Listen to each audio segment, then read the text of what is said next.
Okay. It is Tuesday. It's June 25th, 2024. We're going to be talking about several important things, new forms, new changes in the state of Florida when you're buying a home, when you're selling a home. We're going to be talking about that. That's coming out this week. We've been seeing these changes come about over the course of the last 6 to 8 months, but now we're starting to see more of it come to fruition. We're going to talk about that. We're going to talk about a change in the Villages real estate market. We're going to be sharing some information there. By the way, Glenn Stein Realty Executives here. We are the top real estate company in the Villages for the last 20 years. And not that that means a ton to you.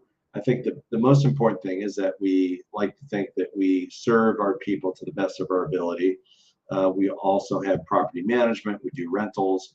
And so if you are thinking about renting at your place in the Villages or surrounding areas, please let us know. My number is right here. And if you like the information, please like it and subscribe. That would be absolutely fabulous to me. Thank you for that in advance. All right, let's get down to it. So big change as far as the forms go. There are a couple of forms. I'm doing this really to educate people that this is something that is going to be very different. We're starting to get into the conversations of buyer compensation and how buyers agents get paid. So you are going to see forms that are related to that. So, you might see a buyer brokerage form, and there's several versions of this buyer brokerage form talking about where the buyer's agent is going to lie as far as representation, how they're going to represent the buyer if you are a buyer, and then how is the buyer agent going to get paid? Because one of the big changes from probably about 6 to 7, well, actually this is about 3-4 months ago, from the NAR settlement thing that made big news, was that compensation was no longer going to be on MLS. So compensation is now going to be communicated in negotiations, which wasn't done before. And you need to get used to this as a buyer and as a seller. One of those forms that you may see is going to be the compensation from seller to buyer's broker, as opposed to being automatic on MLS. You might see a form like this. You also might see a form if you are already set up with your listing broker, and the listing broker says, okay, this is what we're going to charge, and part of this compensation is also going to take care of a buyer broker. Then this form might be something that you probably won't see because it's from seller's broker to buyer's broker, right? These are a couple of things that you need to really be aware of, right? Compensation agreement, one form. Another one is going to be the buyer brokerage agreements, which the seller won't see, but pretty much the buyers will see this. So I'm giving you a heads up to the public. Just be aware that there's going to be something that if you've bought a home over the last couple of years in Florida, that's going to be different.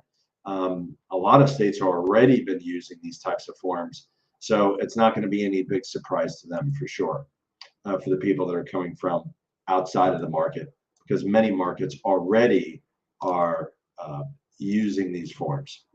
So just a heads up there on the forms. Now, some changes, actually something really, really surprising we're going to talk about in a minute. About the Villages market. One thing that I'm noticing is that inventory is staying pretty stable.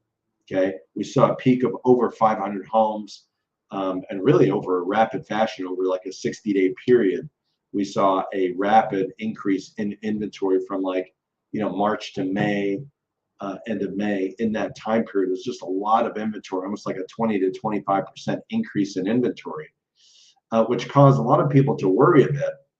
The saving grace is that we still saw solid demand, and we're going to talk about demand, which may surprise a lot of people because a lot of people tend to slant negative, like, oh my gosh, things are going to collapse and prices are, this has been going on for the last 4 or 5 years, and we haven't seen a collapse. We have seen adjustments for sure. And if you're selling your home right now, you do have to be mindful that there is a lot of inventory. Okay. So it's not a time to really push the envelope and ask for a ridiculous amount of money like 3 years ago. But you still have a really good chance of getting your home sold because there is solid demand. Okay. And what does that demand look like? Okay. We're looking at 886 homes year to date from January 1 to June 25th, where we are today. 886 homes on MLS closed, villages.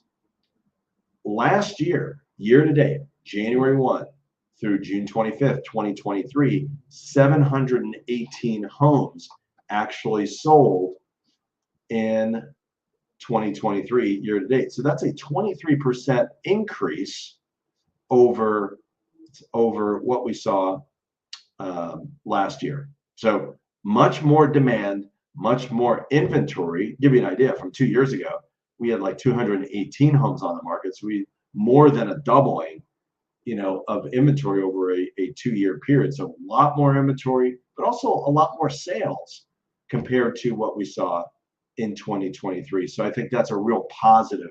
I think you can really look at that. So number one, form changes, understand that that's taking place, and also realize that the market has changed a lot too, over the last 12 months year to date.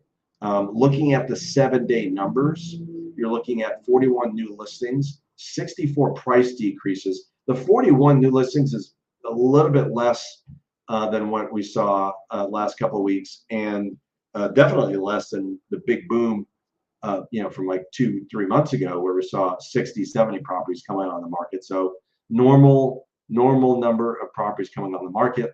A larger number this week, 49 properties going under contract and pending. So I feel pretty good about this marketplace, by the way.